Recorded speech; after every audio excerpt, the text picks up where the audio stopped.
ها هما دابا المسيحيين كيبيعوا كيلو ديال الكفته ب 7.90 وحنا ديالنا حنا مسلمين كناكلوا بعضياتنا كيبيع لك كيلو ديال الكفته ب 13 اورو. واش من كفته هي؟ ملي كتجي تهضر معاه كيقول لك اخويا انا راه داير الحلال وكنذبح، كاين لا ذبيحه لا والو، 90% ما كاين لا ذبيحه لا والو، كلكم كتشريو بنفس البلاصه والاغلبيه ديالكم كتاخذوا كاليتي ناقصه. قسما بالله العظيم شحال من مره خديت اللحم ما كيطيبش، ما كاينش طياب. وانا كنقولها، انا مابقيتش كنتقدم من عندكم، انا خويا وليت كناكل الخضره، انا مابقيتش باغي ناكل اللحم حيت نتوما منافقين كتنافقونا.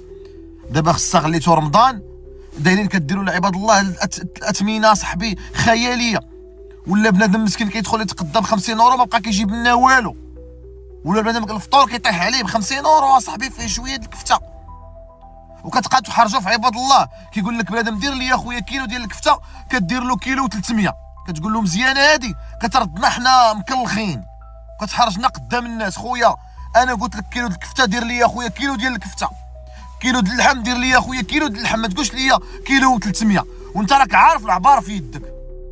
هذاك القوالب ديالكم نتوما راه حنا عارفينهم، راه كنحشموا نقصوا لنا شويه من الثمن ولا راه غادي نديروا مقاطعه وما غنبقاوش ناخذوا من عندكم داك اللحم.